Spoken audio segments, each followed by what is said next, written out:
اسلام اس حوالے سے جو ہماری رہنمائی کرتا ہے وہ ایک مثال اور اس جیسی اخوت، محبت، ہمدردی اور رواداری اسلام کے علاوہ کسی اور مذہب کے اندر نہیں پائی جاتی۔ اسلام نے جانوروں کے ساتھ بھی حسن سلوک کرنے کا حکم دیا۔ ان کو اگر کوئی انسان رکھتا ہے تو اس کی بھی دیکھ بھال اس کو کرنی اس کے اوپر لازم ہے۔ اللہ کی جو بھی مخلوق ہے ہر مخلوق کے ساتھ ہمدردی کرنا یہ اسلام نے ہمیں سکھایا۔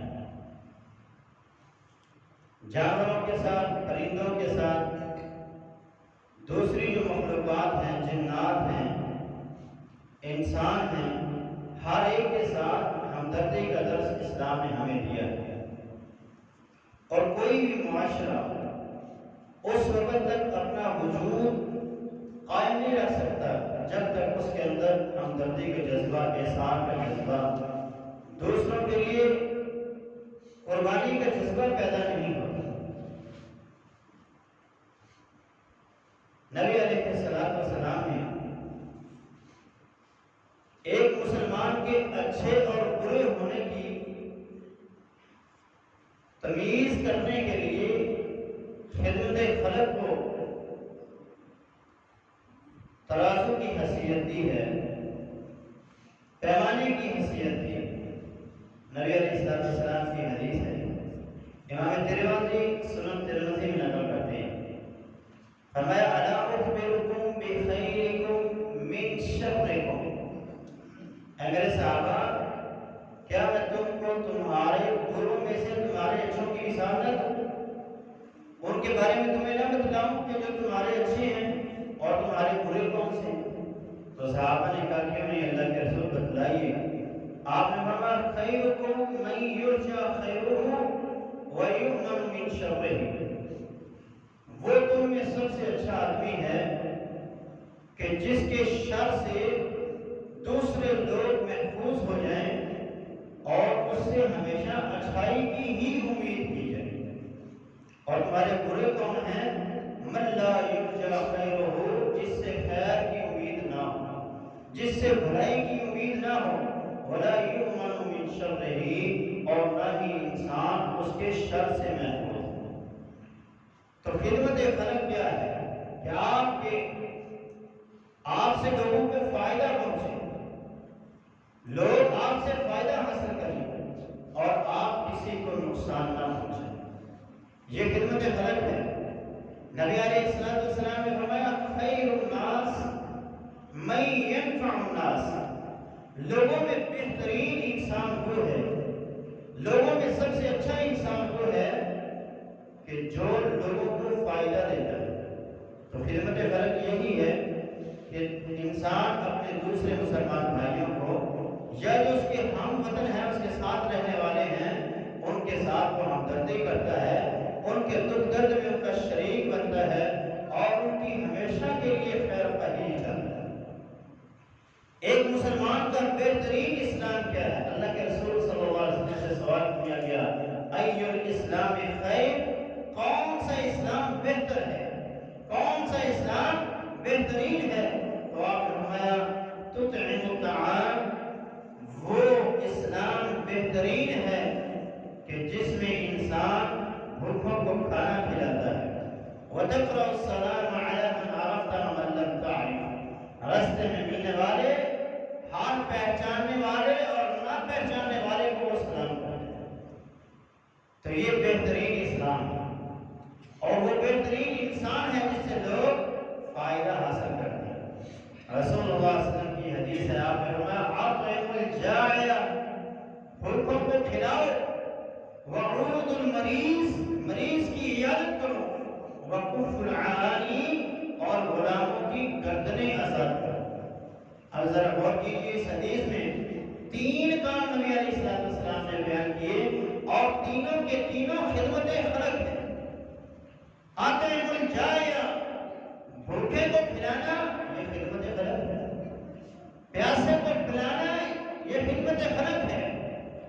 مریض کی عیادت کرنا، اس کی تیمارداری کرنا، اس کا حال احوال دریافت کرنا، یہ بھی خدمت خلق ہے۔ اور پھر آپ نے فرمایا جو غلام ہیں ان کی گردنوں کو آزاد کرو، جو مقروض ہیں ان کے قرض کو اتارو، تو یہ بھی خدمت خلق ہے۔ تو خدمت خلق کرنے کا حکم اللہ کے رسول صلی اللہ علیہ وسلم نے خود دیا۔ قرآن مجید میں رب تعالیٰ نے خدمت خلق کو قرض حسنہ سے تعبیر کیا، فرمایا من ذا الذی یقرض اللہ قرضا حسنا، کون ہے جو اللہ کو قرض حسنہ دیتا ہے؟ کون ہے جو اللہ کو قرض حسنہ دیتا ہے؟ فَيُضَاعِفَهُ لَهُ أَضْعَافًا كَثِيرًا، تو اللہ اس قرض کو جب واپس کرتا ہے تو بڑھا چڑھا کر دیتا ہے۔ وَاللَّهُ يَقْبِضُ وَيَبْسُطُ، اللہ جس کے لیے چاہتا ہے کم کر دیتا ہے، جس کے لیے چاہتا ہے زیادہ کر دیتا ہے۔ تو یہ خدمت خلق ہے کہ انسان اپنے والدین پہ خرچ کر رہا ہے، انسان اپنے رشتہ داروں پہ خرچ کر رہا ہے، انسان اپنے محلے داروں پہ خرچ کر رہا ہے، انسان اپنے شہر والوں پہ خرچ کر رہا ہے، انسان اپنے صوبے پر خرچ کر رہا ہے، انسان اپنے ملک کے لیے خرچ کر رہا ہے۔ تو یہ سارا کا سارا کام خدمت خلق کا ہے۔ تو جو بندہ اس کام کو کرتا ہے اللہ اس کے مال کو بڑھا چڑھا کر اس کے واپس کرتے ہیں۔ تو اللہ رب العالمین نے اسے قرض حسنہ سے تعبیر کیا۔ اسلام میں خدمت خلق کا کیا مقام ہے؟ دین اسلام نے کچھ ایسی عبادتیں رکھی کہ اگر انسان ان کے اندر کمی اور کوتاہی کا ارتکاب کرتا ہے تو اس کے متبادل اسے چند ایک اعمال دیے کہ وہ کرے گا تو یہ اس کے عمل کی گنتی پوری ہو جائے گی۔ مثال کے طور پر روزے کی حالت میں اگر کوئی آدمی اپنی بیوی سے ہم بستری کر لیتا ہے، مل لیتا ہے، اب روزہ ٹوٹ گیا اور اس کی سزا کیا شریعت نے مقرر کی؟ 60 مسکینوں کو کھانا کھلائے گا۔ روزہ اس سے ٹوٹا اور خدمت خلق کرے گا تو اس کا یہ کفارہ ادا ہو جائے گا۔ 60 مسکینوں کو کھانا کھلانا یہ خدمت خلق ہے۔ اسی طرح اگر کوئی بندہ حج پر گیا ہوا ہے، احرام کے جو ممنوعات ہیں ان میں سے کسی ایک کا بھی ارتکاب کر لیتا ہے تو اس کو دم پڑ جائے گا، اور وہ دم جو ہے جانور کی صورت میں اسے ادا کرنا ہے، اور وہ جب جانور کی صورت میں ادا کرے گا تو کن کو دے گا؟ مساکین غربا کو دے گا۔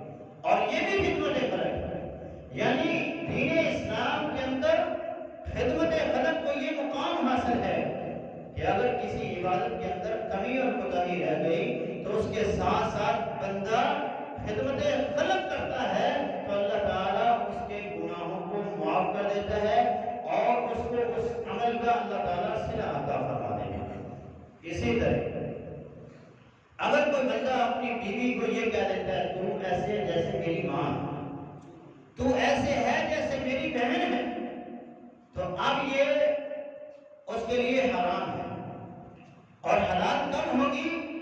جب وہ 2 مہینوں کے مسلسل روزے رکھے۔ اب وہ 2 مہینوں کے مسلسل روزے تو رکھ نہیں سکتے، تو شریعت نے دوسرا حکم یہ دیا کہ وہ 60 مسکینوں کو کھانا کھلائے گا تو اس زہار کا کفارہ ادا ہو جائے گا، اس گناہ کا کفارہ ادا ہو جائے گا۔ اسی طرح اگر کوئی بندہ قسم اٹھا لیتا ہے کہ اللہ کی قسم میں یہ کام کروں گا، اب وہ کام نہیں کرتا تو اس کے اوپر کفارہ پڑ گیا۔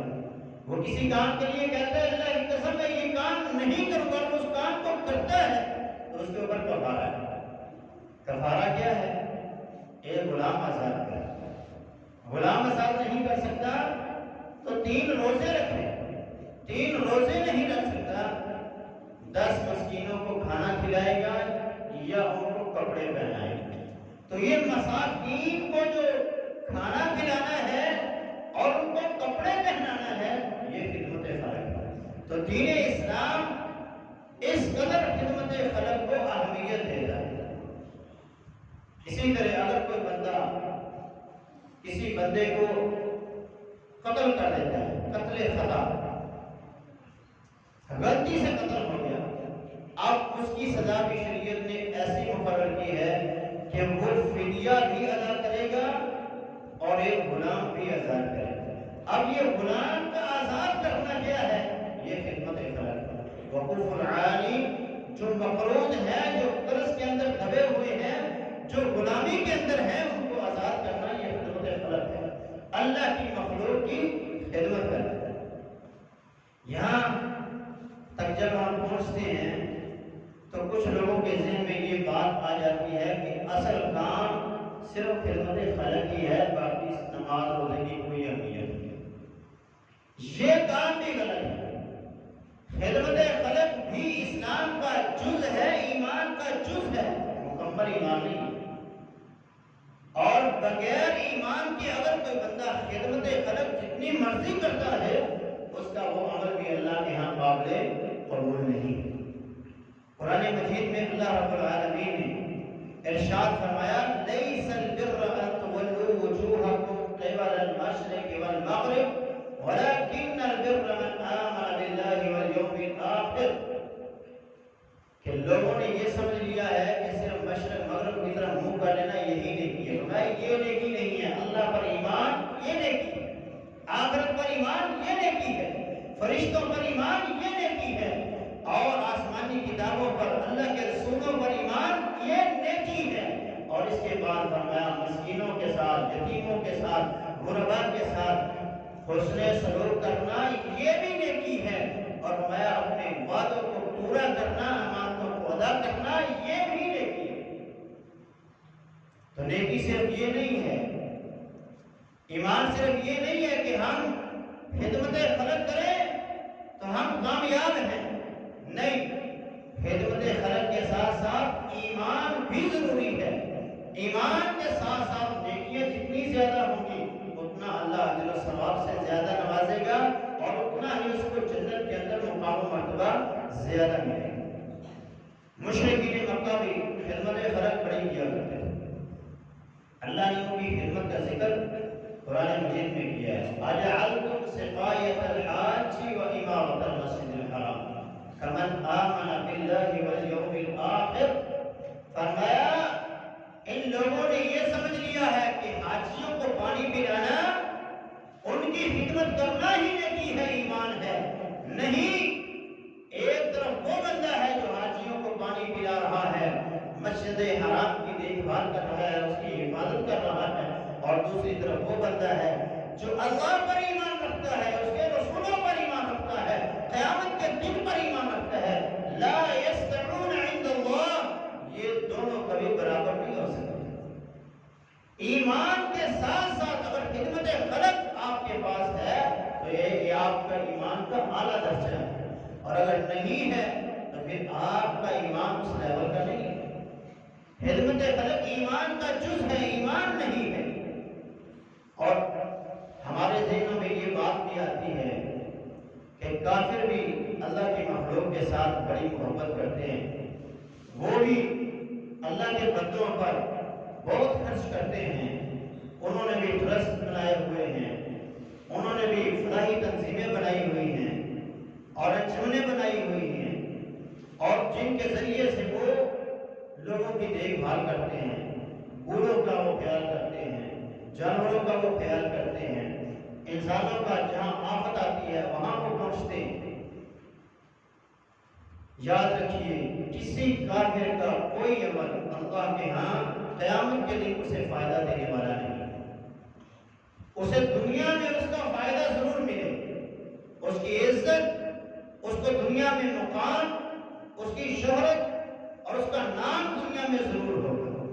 آپ دیکھیں کتنے غیر مسلم ہیں جو خرچ کرنے والے ہیں، نام ان کا زندہ ہے، لیکن قیامت کے دن ان کی نیکیوں کا انہیں کوئی صلہ نہیں دیا جائے گا۔ نبی علیہ السلام سے سیدہ عائشہ رضی اللہ تعالی عنہا فرماتی ہیں، اے اللہ کے رسول، ہمارا ایک رشتہ دار تھا جس کا نام عبداللہ بن جدعان تھا، اور وہ بڑا سخی تھا، اس کے دسترخوان سے کبھی کوئی بھوکا واپس نہیں گیا۔ ایک بہت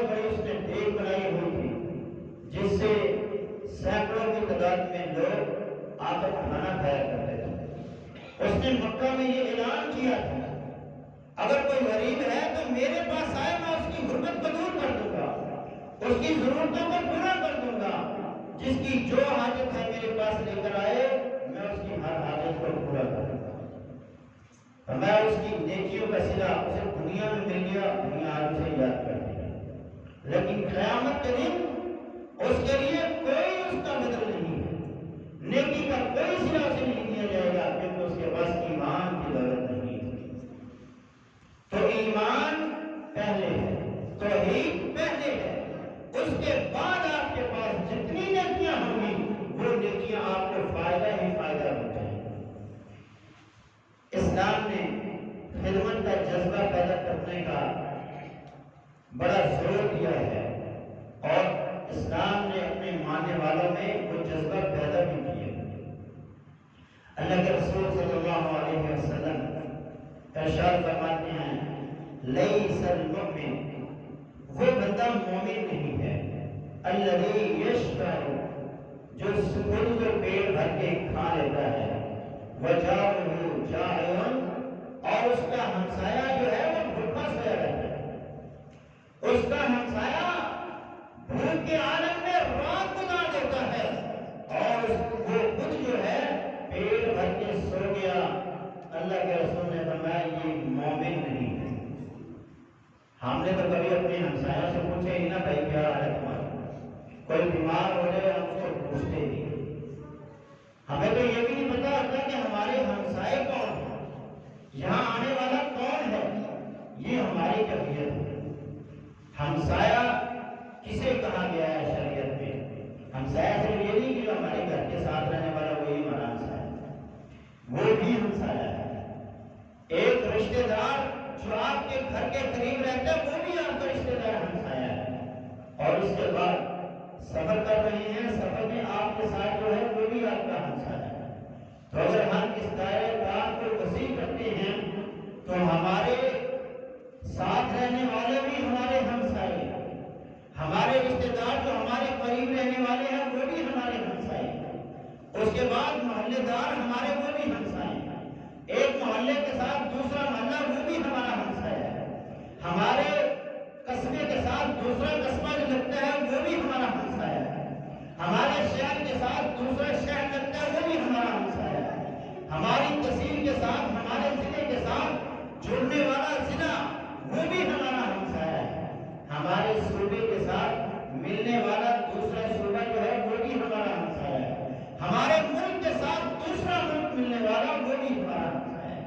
ہمسایہ کا یہ مطلب نہیں ہے کہ صرف ساتھ رہنے والا ہمسایہ، تو یہ ہمسایہ اسے کہا گیا ہے۔ اب ہم سوچیں اپنے لیول پر کہ ہمارے جو ارد گرد رہنے والے ہیں ہمارے ہمسائے وہ کیسے ہیں، ہماری ضرورتوں کو اگر ہماری ضرورتیں اگر پوری ہو گئی ہیں، ہمارے محلے کی ضرورتیں اگر پوری ہو گئی ہیں تو دوسرے محلے والوں کو ضرورت ہے کہ ان کی ضرورت کو پورا کیا جائے، پھر شہر والوں کو، پھر صوبے کے لوگوں کو، پھر دوسرے صوبے کے، پھر دوسرے ملک کے لوگوں کی خیر خواہی کرنا، ان کے ساتھ ہمدردی کرنا، ان کی خدمت کرنا، ان کی ضرورتوں کو پورا کرنا اور مشکل وقت میں ان کے ساتھ کھڑے ہونا، یہ ہے خدمت خلق اور یہ ہے اسلامی ہمدردی اور یہی ہے اسلامی مساوات۔ نبی علیہ السلام نے اسلام قبول کرنے والوں کو ایک جسم کی مانند کرا دیا، میرے آپ کے جسم کے اندر ہاتھ بھی ہیں، آنکھیں بھی ہیں، کان بھی ہیں، سر بھی ہے، پیٹ بھی ہے، سینہ بھی ہے، ٹانگیں بھی ہیں، پاؤں بھی ہیں، اتنی چیزیں ہیں، یہ ساری کی ساری چیزیں ایک جسم کہلاتی ہیں۔ اور اسی طرح پاکستان کا مسلمان، کشمیر کا مسلمان، فلسطین کا مسلمان، افغانستان کا مسلمان، سعودیہ کا مسلمان، مصر کا مسلمان، دنیا کے کسی بھی کونے کا مسلمان ہے تو وہ ہمارا بھائی ہے، ہمارا جسم ہے۔ اگر اسے وہاں تکلیف ہوتی ہے تو اس کی تکلیف ہمیں یہاں محسوس ہونی چاہیے۔ یہ ہے اسلام کی ترتیب، یہ ہے اسلام کا درس، یہ ہے خدمت خلق کہ دنیا کے کسی بھی کونے میں اگر کسی مسلمان کو تکلیف ہوتی ہے تو دوسرا مسلمان اس کی تکلیف کو محسوس کرے۔ آپ نے فرمایا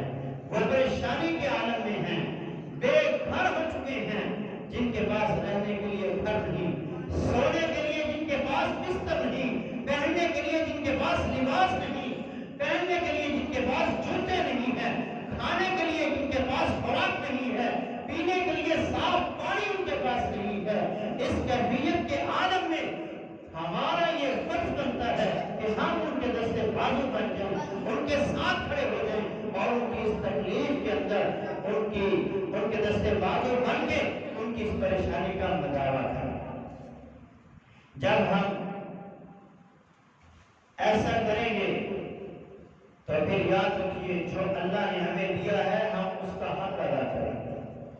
قرآن مجید فرمانے حمید رب تعالیٰ نے ارشاد فرمایا وَفِي أَمْوَالِهِمْ حَقٌّ لِلسَّائِلِ وَالْمَحْرُومِ، اللہ نے جو تمہیں مال دیا ہے اس مال کے اندر حق ہے سوال کرنے والوں کا اور جنہیں محروم کر دیا گیا۔ سائل جو تمہارے دروازوں پہ آ جاتے ہیں، تم سے مانگنے کے لیے آتے ہیں، تنگ دست غریب ہیں، اور دوسری طرف وہ لوگ ہیں جن پہ اوپر آفات آ گئی، جنہیں پریشانیوں نے آ کے گھیر لیا اور ایسے ہو گئے کہ ان کے پاس کچھ نہیں ہے، ہر چیز سے وہ محروم ہو گئے، ہر چیز سے محروم ہو گئے، ان کے لیے تمہارے مال میں حق ہے، یہ حق ادا کرو گے تو اللہ اس کے بدلے میں تمہیں کیا دے گا؟ دنیا اور آخرت میں عزتیں عطا فرمائے گا، کامیابیاں عطا فرمائے گا، تمہاری پریشانیوں کو اللہ دور فرمائے گا، تمہیں اللہ مسائل سے نجات عطا فرمائے گا، تمہارے رزق کے اندر، تمہارے کاروبار کے اندر اللہ برکتوں کا نزول فرمائے گا۔ قرآن مجید فرمانے حمید رب تعالیٰ نے ارشاد فرمایا وَمَا أَنفَقْتُم مِّن نَفَقَةٍ وَمَا أَنفَقْتُم مِّن شَيْءٍ فَهُوَ يُخْلِفُهُ، جو بھی تم اللہ کے راستے میں خرچ کرو گے اللہ اس کا متبادل تمہیں ضرور عطا فرمائے گا، اللہ خود اس کا متبادل تمہیں عطا فرمائے گا، اور وہ متبادل کس صورت میں عطا کرتا ہے کہ فرمایا مَثَلُ الَّذِينَ يُنفِقُونَ أَمْوَالَهُمْ فِي سَبِيلِ اللَّهِ كَمَثَلِ حَبَّةٍ، جو میرے راستے میں خرچ کرتا ہے اس کی مثال ایسے ہے جیسے ایک دانہ ہے، جب وہ زمین میں بویا جاتا ہے اس سے 7 بالیاں اگتی ہیں اور ہر بالی کے اندر، ہر سکے کے اندر اللہ 100 دانوں کو پیدا کرتا ہے، گویا ایک کے بدلے اسے 700 دانے ملتے ہیں۔ اسی طرح اگر کوئی اللہ کے راستے میں خرچ کرے گا تو اللہ اس کو ایک کے بدلے میں 700 گنا عطا فرمائے گا، اور جو اپنے مال سے، اپنی دولت سے یہ حق ادا نہیں کرے گا اللہ اس کو تباہ و برباد کر دے گا، اس کی معیشت، اس کا کاروبار اور اس کی ہر چیز تباہ و برباد ہو جائے گی۔ اٹھائیے سورہ قلم کو، رب تعالیٰ نے ایک باغ کا قصہ بیان کیا ہے، ایک آدمی کو اللہ نے باغ عطا کیا اور اس باغ میں طرح طرح کے پھل لگتے تھے، اس آدمی نے اس باغ کا جب پھل آتا تو وہ اس کو 3 حصوں میں تقسیم کرتا، ایک حصہ باغ پر لگاتا، ایک حصہ اپنے گھر لے جاتا اور تیسرا حصہ غرباء، مساکین، یتیموں اور بیواؤں کو دے دیتا۔ اس طرح اس نے اپنی پوری زندگی خرچ کرتا رہا۔ اللہ فرماتا اس کا باغ ہر دفعہ پہلے سے زیادہ پھل لاتا۔ جب وہ فوت ہو گیا اس کے بیٹوں نے مشورہ کیا، ہمارا باپ تو پاگل تھا، اسے تو پتہ ہی نہیں تھا دنیا کماتے کیسے، وہ تو ساری غرباء مساکین کو لٹا دیتا ہے، ہم یہ کریں گے کہ ہم رات کے وقت جائیں گے اور پھر جا کر سارا پھل کاٹ کر لے آئیں گے اور کسی مسکین کو کوئی خبر نہیں ہوگی۔ قرآن نے یہ نقشہ کھینچا اس سال کا، اللہ یدخلنها اليوم علیکم مسکین، انہوں نے کہا چھپ کے چلو تاکہ آج تمہارے پاس کوئی مسکین نہ آ جائے۔ وَغَدَوْا عَلَىٰ حَرْدٍ قَادِرِينَ، وہ فجر سے پہلے صبح گئے اپنے باغ کے پاس، فَلَمَّا رَأَوْهَا، جب انہوں نے اس باغ کو دیکھا، قَالُوا إِنَّا لَضَالُّونَ، تو انہوں نے کہا ہم لگتا ہے رستہ بھول گئے۔ تو ان میں سے جو بڑا بھائی، درمیانہ بھائی تھا، اس نے کہا رستہ نہیں بھول گئے، بل نحن محرومون، ہم کو محروم کر دیے تھے۔ رات کے وقت ہی اللہ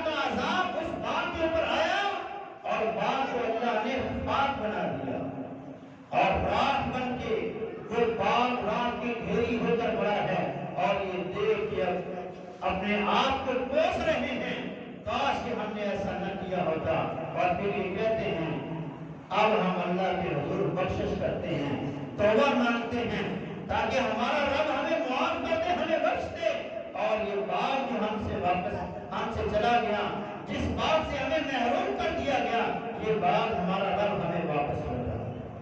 میرے محبوب نبی نے فرمایا تھا، صادق المصدوق پیغمبر نے فرمایا تھا، واللہ ما نقص صدقۃ من مال، اللہ اس مال کو کبھی کم نہیں کرتا جس مال سے صدقہ دے دیا جاتا ہے۔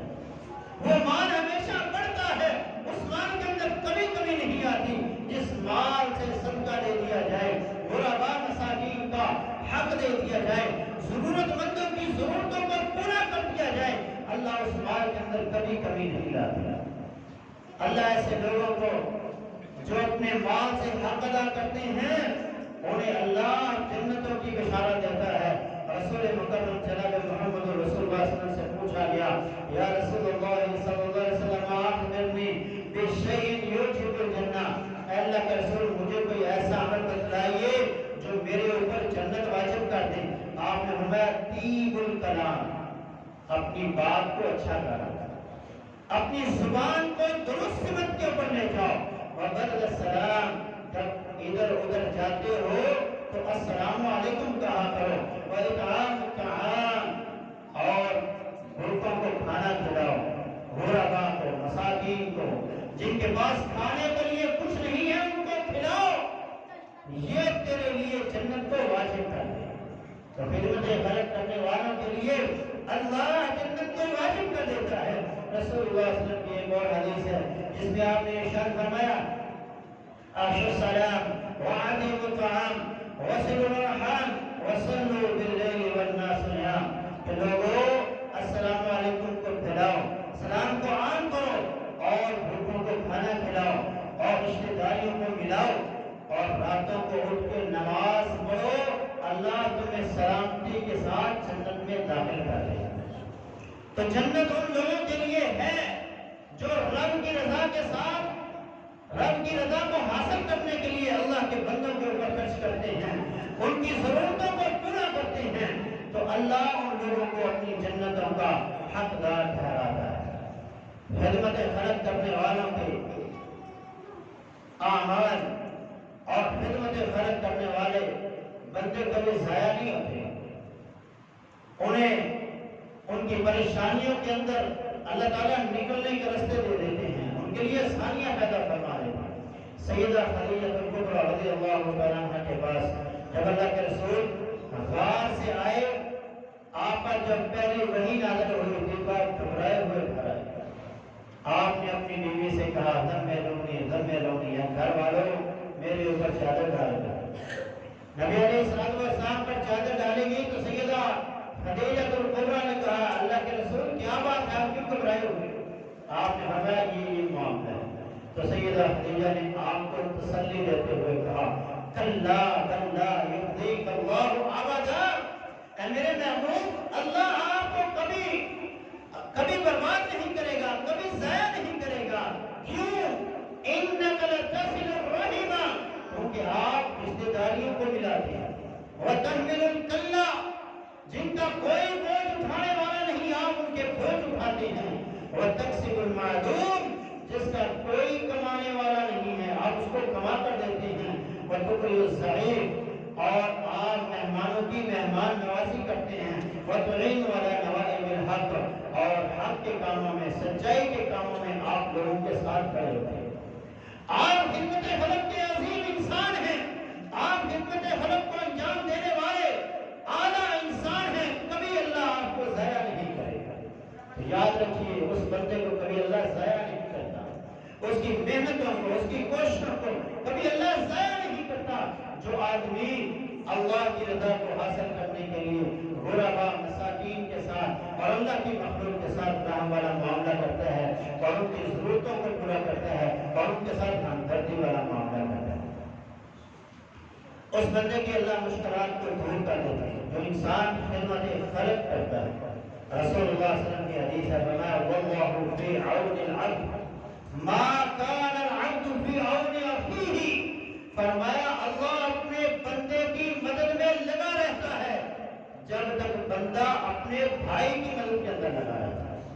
جب تک آپ اپنے بھائیوں کی مدد کریں گے، جب تک آپ اپنے مسلمان بھائیوں کے ساتھ حسن سلوک کریں گے، اللہ آپ کی مدد کرے گا اور اللہ آپ کی ہر مشکل کو آسان فرمائے گا۔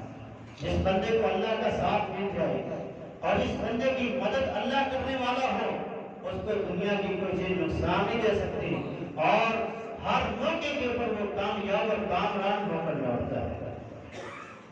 نبی علیہ السلام کی حدیث ہے، صرف دنیا کی مشکلات نہیں، آپ نے فرمایا من نفث عن مسلم قربۃ من قرب الدنیا، جو بندہ دنیا میں اپنے مسلمان بھائی کی کسی تکلیف کو دور کر دیتا ہے، کسی پریشانی کا مداوع کر دیتا ہے، اللہ رب العالمین قیامت کے دن اس کی پریشانیوں کو ختم فرما دے گا۔ جس بندے کی قیامت کے دن پریشانیاں ختم ہو گئی، جسے نامہ اعمال دائیں ہاتھ میں نصیب ہو گیا اور جسے پرسرا سے آسانی سے گزار دیا گیا، نیکیوں کا ترازو جس کا بھاری کر دیا گیا، بغیر حساب جنت کا داخلہ جسے دے دیا گیا، اس سے اور کیا چاہیے؟ دنیا میں یہ سودا بڑا سستا ہے کہ آج خدمت خلق کر کے، آج اللہ کے بندوں کی تکلیف کو دور کر کے، آج اپنے مسلمان بھائیوں پہ خرچ کر کے آپ قیامت کی پریشانیوں سے اپنے آپ کو بچا سکتے ہیں۔ رسول اللہ صلی اللہ علیہ وسلم نے فرمایا، خدمت خلق کتنی ضروری ہے، اس حدیث سے آپ اندازہ لگائیں گے۔ فرمایا قیامت کا دن ہوگا، اللہ ابن آدم کو بلائے گا اور کہے گا ابن آدم، دنیا میں بیمار تھا، تو نے میری بیمار کو سے دی۔ انسان کہے گا، ابن آدم کہے گا اللہ تو رب العالمین ہے، تو لوگوں کو شفا دینے والا ہے، تیرا اور بیماری کا کیا رشتہ؟ اللہ تیری شان ہی نہیں ہے کہ تو بیمار ہو۔ اللہ رب العالمین کہیں گے، اے ابن آدم، میرا خدا بندہ بیمار ہوا، اگر تم اس کی تیمارداری کرتا تو وجدتنی عندہ ہوں تو تم مجھے وہاں پر تھا۔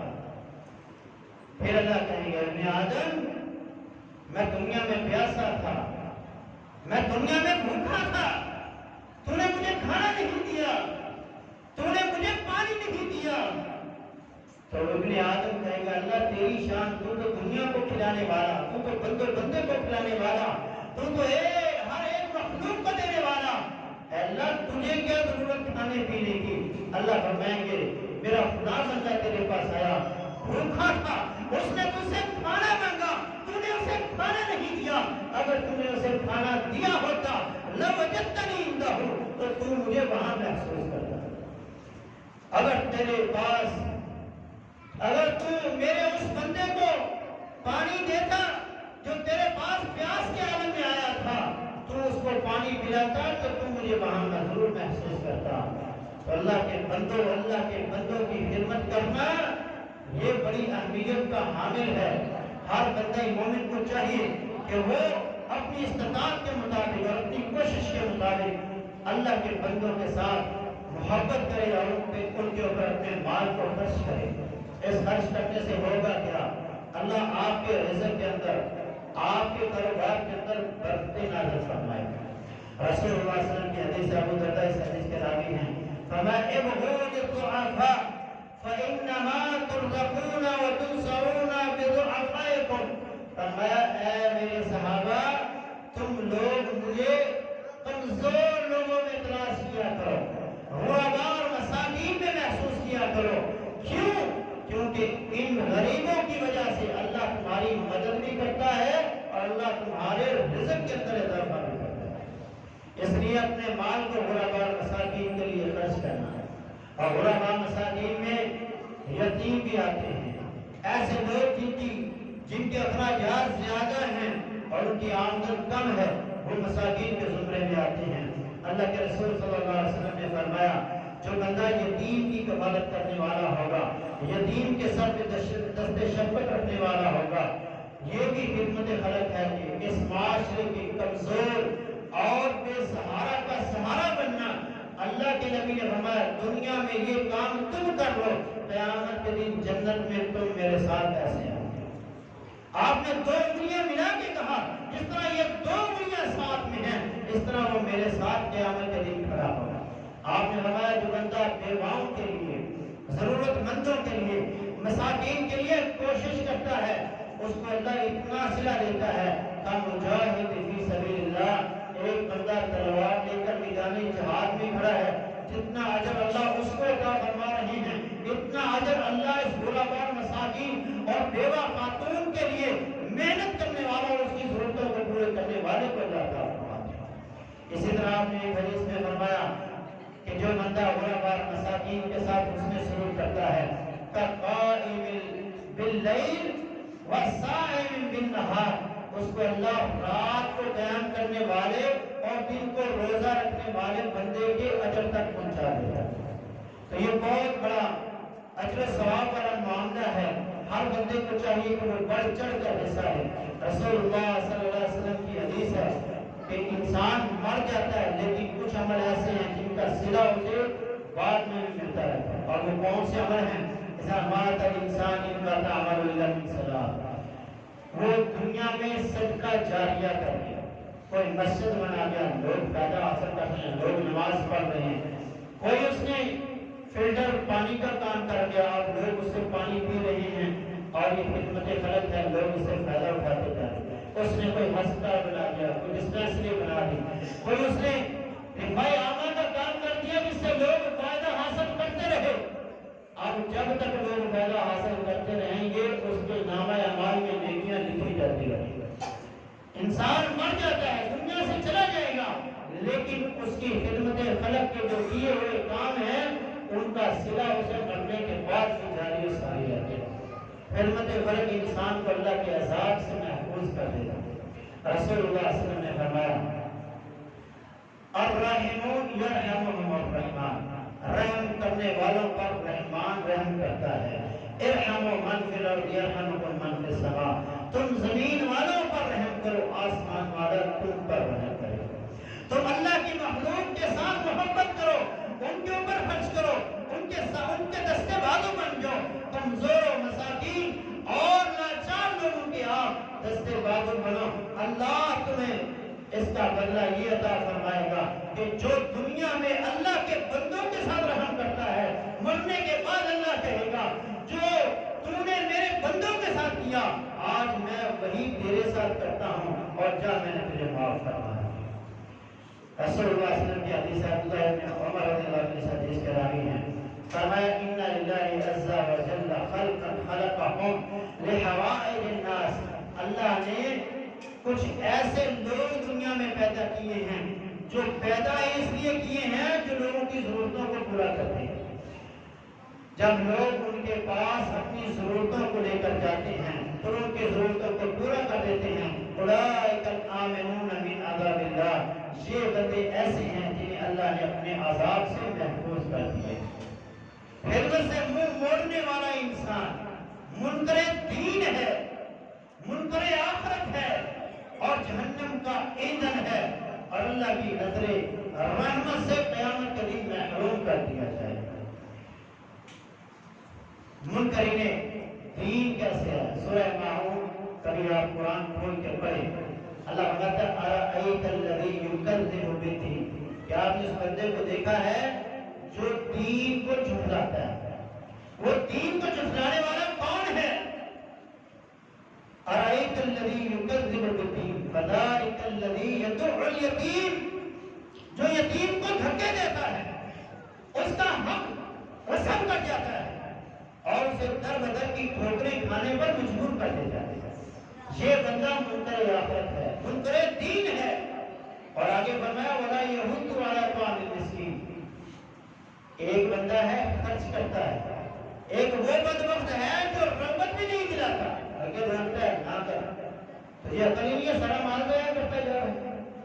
اللہ فرماتا ہے ولا یحض علی طعام المسکین، جو کسی مسکین کو کھانا نہیں کھلاتا یہ منکر دین ہے، جو رغبت نہیں دلاتا یہ منکر دین ہے۔ اور یہاں جس سورت کے آخر میں اللہ نے جو کہا وَيَمْنَعُونَ الْمَعُونَ، اس کے پاس جو استعمال کی چیزیں ہیں وہ دوسروں کو مانگنے پر نہیں دیتا، یہ بھی منکر دین ہے۔ یہ فتوے میرے لیے اللہ کے قرآن کے لیے، تو اللہ کے لیے اللہ کے بندوں کے ساتھ محبت کریں، ان کے اوپر خرچ کریں، سیدنا علی رضی اللہ سورہ حاقہ میں رب تعالیٰ نے فرمایا انہیں 70 زنجیروں میں جکڑ دیا جائے گا، اور یہ کون وقت ہوں گے؟ اللہ پر ایمان نہیں رکھتے ہوں گے، وَلَا يَحُضُّ عَلَىٰ طَعَامِ الْمِسْكِينِ، مسکینوں کو کھانا نہیں کھلاتے گا۔ جہنم میں جب جائیں گے تو جنتی جنت سے بیٹھ کے ان سے سوال کریں گے، وہاں سَلَكَكُمْ فِي سَقَرَ، بتاؤ اس سقر وادی کے اندر تمہیں کون سی چیز لے کے آئی؟ تو وہ اس کے جواب میں کہیں گے لَمْ نَكُ مِنَ الْمُصَلِّينَ، ایک تو یہ کام تھا ہم رب کا حق ادا نہیں کرتے تھے، نماز نہیں پڑھتے تھے، وَلَا نُطْعِمُ الْمِسْكِينَ، اور نہ ہم مساکین کو کھانا کھلاتے تھے، وَكُنَّا نَخُوضُ مَعَ الْخَائِضِينَ، اور جو مذاق کرنے والے تھے، ٹھٹھا کرنے والے تھے، ان کے ساتھ مل کے اللہ کے دین کے کام کرنے والوں کا ہم مذاق اڑایا کرتے تھے۔ اس وجہ سے آج ہم جہنم میں ہیں، اور تم لوگوں نے وہ کام کیے جو اللہ نے کہا، تم نے نمازیں پڑھی، تم لوگوں نے مساکین کو کھانے کھلائے، اور اس کے بدلے میں اللہ نے آج تمہیں جنت عطا فرمائی۔ سیدنا علی رضی اللہ عنہ کا ایک قول ہے، آپ نے فرمایا فرض اللہ علی الاغنیاء، اللہ نے غنی لوگوں کے اوپر فرض کیا ہے، فی اموالہم بقدر فقرائہم، ان کے مال میں اللہ نے غریبوں کے حساب سے ایک حصہ مقرر کیا ہے، فَإِن جَاءُوا، پس اگر وہ بھوکے ہیں، اور آلو یا وہ ننگے ہیں، ان کے پاس لباس نہیں ہے، اور ان کے پاس آتے ہیں، وہ ان کو دیتے نہیں، فَبِالْمَنْعِ الْأَغْنِيَاءِ، وہ منع کر دیتے ہیں، کہتے ہیں ہمیں نہیں دینا، فرمایا حق علی اللہ، اللہ پر حق ہے، ان یحاسبہم یوم القیامہ، کہ اللہ ان کا حساب بھی لے، ویعذبہم، اور ان کو عذاب کے اندر بھی مبتلا کرے، اور اللہ ایسے لوگوں کو نظر رحمت سے محروم کر دے گا۔ آخری حدیث آپ نے فرمایا، سید ابو ہریرہ اس حدیث کے راوی ہیں، امام بخاری صحیح بخاری کی حدیث کو نقل کرتے ہیں، ثلاثۃ لا ينظر اللہ الیہم یوم القیامہ، تین بندے ایسے ہیں جنہیں اللہ دیکھنا بھی پسند نہیں کرے گا، ولا یزکیہم، اور نہ ان کو اللہ کبھی پاک کرے گا، ان کے گناہوں کی سزا انہیں ملتی رہے گی، ولہم عذاب الیم، اور ان کے لیے جو عذاب ہوگا وہ معمولی نہیں ہوگا، دردناک عذاب اللہ انہیں دے گا۔ رجل کان لہ فضل الماء بالطریق، ایک وہ بندہ ہے جس کے پاس بچا ہوا پانی ہے، رستے میں پانی کھڑا ہے اور وہ بچا ہوا پانی ہے، اس کی ضرورت کا نہیں ہے، فمنعہ من ابن السبیل، مسافر کو وہ پانی نہیں دیتا، ایسے بندے کو اللہ اپنی نظر رحمت سے محروم کر دے۔ تو اللہ کے لیے، اللہ کے بندوں، اللہ کے راستے میں خرچ کیا کرنا ہے؟ سورہ بقرہ میں اللہ تعالیٰ نے فرمایا یسألونک ماذا ينفقون، آپ سے سوال کرتے ہیں کیا خرچ کریں؟ آپ نے فرمایا قل العفو، اے میرے نبی سے کہیے جو تمہاری ضرورتوں سے زائد ہے اسے اللہ کے لیے خرچ کر دیں۔ تو یہ ایمان کا اعلیٰ درجہ ہے، اگر اس مقام تک آپ نہیں جا سکتے تو کم از کم اتنا تو ہونا چاہیے کہ آپ سے کسی آپ کے مسلمان بھائی کو فائدہ پہنچے۔ تو آج ہمارے مسلمان بھائی جو ہیں شمالی علاقہ جات، جنوبی پنجاب ہیں، اور سرحد کے ہیں، سندھ کے ہیں، اسی طرح بلوچستان کے لوگ ہیں جو سرحد کی زد کے اندر ہیں، تو وہ بے گھر ہیں، بے گھر مددگار وہاں بیٹھے ہوئے ہیں، ہر بندہ، ہر جماعت اور حکومت اپنی اپنی طاقت کے مطابق وہاں کام کر رہے ہیں۔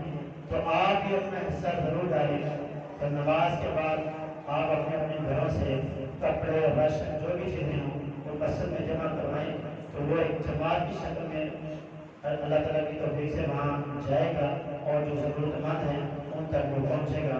نقدے کی صورت میں آپ دینا چاہتے ہیں تو وہ بھی آپ صاحب سے رابطہ کریں، اور جو آپ مال ویسے دینا چاہتے ہیں راشن کی صورت میں، کپڑوں کی صورت میں، جو آپ کی ضرورت کی چیزیں نہیں ہیں وہ آپ اللہ کے لیے خرچ کر دیں۔ اللہ تعالیٰ اس کا صلہ آپ کو ضرور